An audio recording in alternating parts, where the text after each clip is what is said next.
Okay, the first step's obviously turn on the soundboard. And here we have our mighty digital recorder. This thing can record an album. It has plenty of room for us to grow. It's a bit problematic though for the novice user, so first thing to do, start with the power. It takes about 30 seconds to power up. It is a computer. I do have the directions labeled here. Once in a while I find though that people accidentally record blank songs, so hopefully what I'll be able to do is to get some of those problems solved. Okay, we booted up, and the first thing I'll do is select on song. Now I know you can't see the screen right now, but I'll just walk you through it. And you have your choice of load, save, create, or revert. What I'm going to do right now is load a song that I've already created. I scroll down, and Larry and I have been saving the songs by the date, also by the name at the funeral. Scrolling all the way down, and I have created a song for 11/23. I see that song and I hit yes. Now to create a song, do almost the same thing. You go to song, and then it will allow you to, let me go back here, I'm going to go to song. If I want to create a song, go to create, and then one neat trick I found to clear the song title, use the down arrow key right here. So going down on the arrow key, I've now cleared the song, and to select letters, numbers, or symbols, you just spin this wheel right here. I can spin the wheel, and when I get to a number I want, like a 1, I hit the right arrow key, and I can continue on and enter in any character and any letter. But right now I'm just going to say no and no, and keep the song that I've loaded. This cord right here is the USB cord, and that's for the final step. The system requires that you assign certain features. One is the input mode, and we have here a mono system, so make sure I have mono. Then I have to assign the input to a channel, and we have 8 channels that we can assign to. And I hold down A, because that's the channel that we use, A, and you can see I'm reaching over and I assign A to number 1. And I can double check to make sure that A is assigned to input 1 just by pushing the button, and you can see nothing worked. So I haven't done that correctly. If I hold down A and I hit number 1, now every time I hit A, you can see that A and 1 are paired together. Usually everything is set. The record level is right here. I know it's hard to see upstairs. Record level is probably at about 7. I know they're not labeled, but it's about 3/4 of the way. The master volume right here we keep at about 9. Another neat feature that I like to use sometimes, up here on the front are inputs, and there is the input for headphones, so you can listen to what it is recording. So I have that set to 80% of the way. One trick though to test to make sure that you're ready to record. First I'm going to hit my input, or my channel button, and now I can see the channel button is flashing. And I can look at the input, and on the input, right now I'm going through the house microphone. On the input, I can see that input A is highlighted, and the slider is moving up and down. And then channel 1 is moving up and down, and also left and right are moving up and down. If channel 1 is not moving up and down, then I've made an error in setting this up. So channel 1 has to be moving, unless you selected channel 2, 3, or 4. So to record properly, make sure that input A is recording, and then also that channel 1 is showing a signal coming in.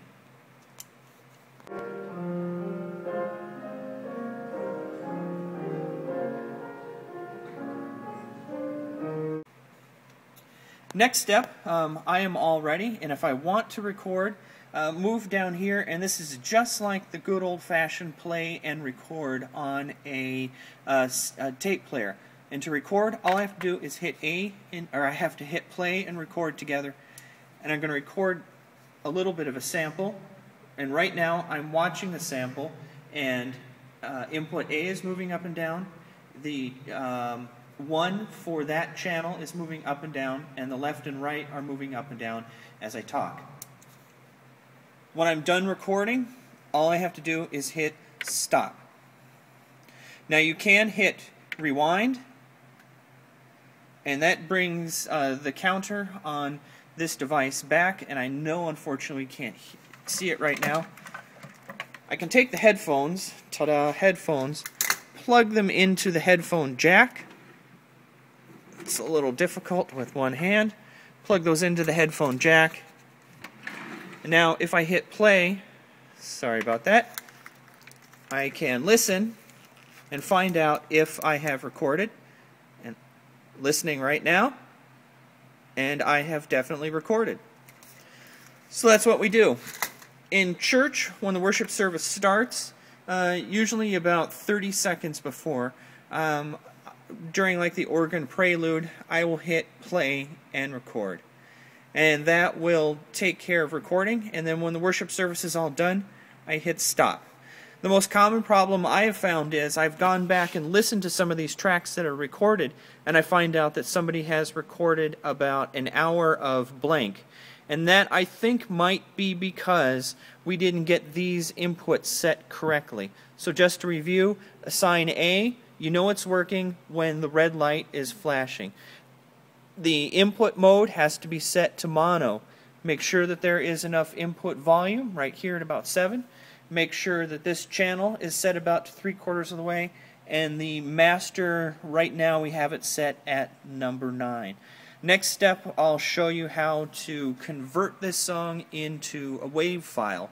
And from the WAV file, what we can do is take it, edit on a computer, and post it either to the radio station by bringing them a memory stick, or you can put it up as a podcast. We do that by going home, select the menu button, and using the arrow key, I'm moving down until I see WAV. Now WAV is a computer audio file, and I hit the enter button. I want to export a track, and I hit yes.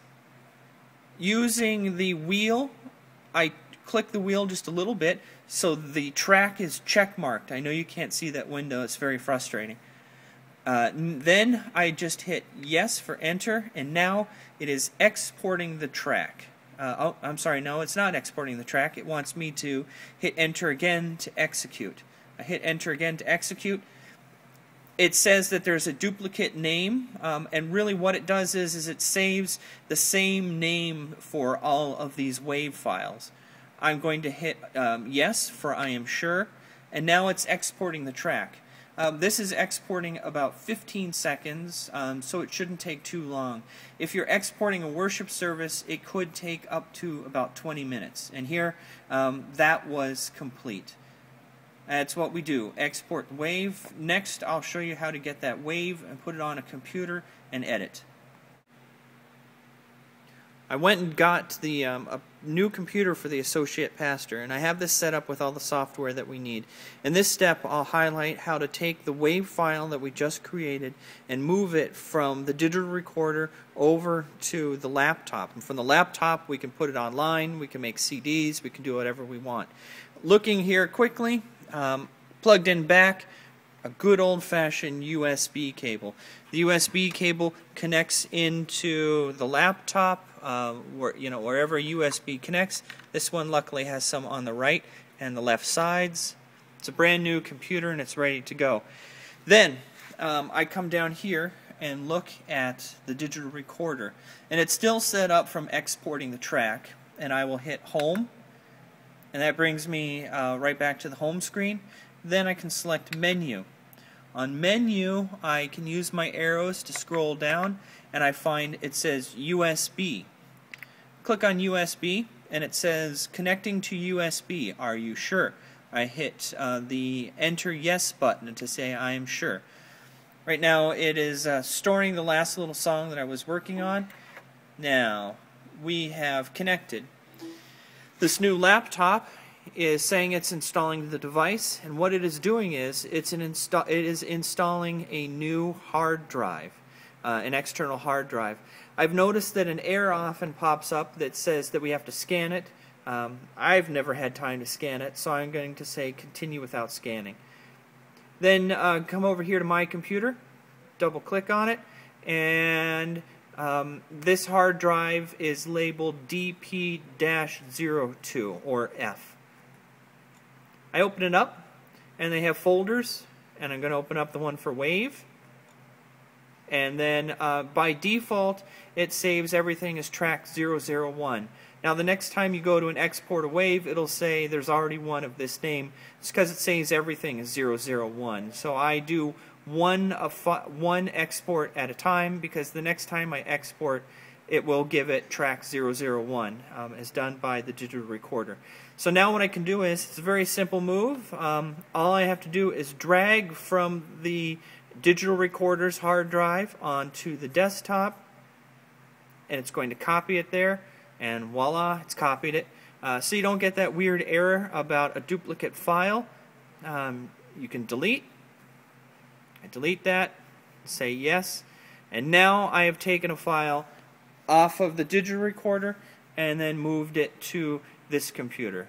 Next, I'll take a look at how to edit a song and export it so you can put it online or make a CD with it.